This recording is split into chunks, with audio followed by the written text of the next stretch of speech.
the Japs were doomed, so they did what anyone would do, and carefully and methodically planned for war. This is Russ for CGRundertow. Today I have a part flight sim, part arcade flight shooter to review. The game is Damage Inc., and it seems to have been made to sell a flight stick for the PS3 and Xbox 360. But is the game any good? Well, yes and no. The story does feature some really hammy voice acting for starters. It sounds like they're speaking on old-timey radio. Before I knew it, I had a job and a wife and a family on the way. After flight training, we were assigned to a squadron on Pearl Harbor. While the writing is very, very standard war stuff, Damage Inc. does a surprisingly good job at giving interesting and correct information about World War II.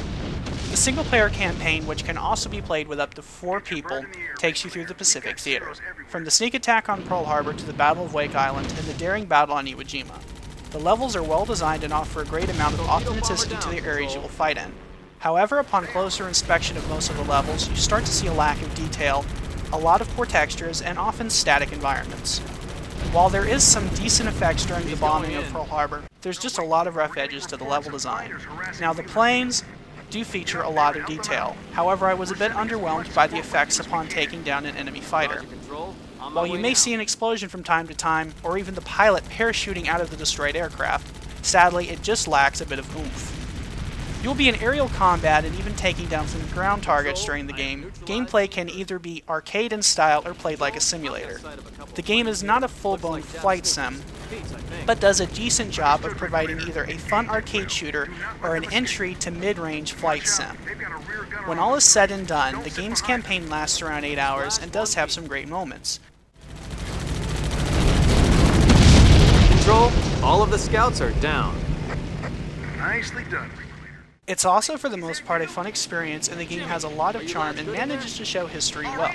Its first impressions are rough and may put off some players, but the more I played, the more fun I had with this well-made game. Make no mistake, what it lacks in polish, it makes up for with solid gameplay mechanics. It features the odd audio glitch here and there, but nothing too bad, and it did keep a solid frame rate. The flight stick, which was made by Mad Catz to be sold with the game, is well made and adds a lot of fun and immersion to the game. It takes a while to get used to using the flight stick, and it's definitely not natural for those of you not used to using one.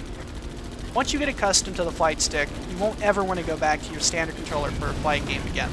While Damage Inc. will not win any awards, but for history buffs or just someone looking for a good flight game, it's a solid choice. They're not ours, Reaper Leader. You are free to engage.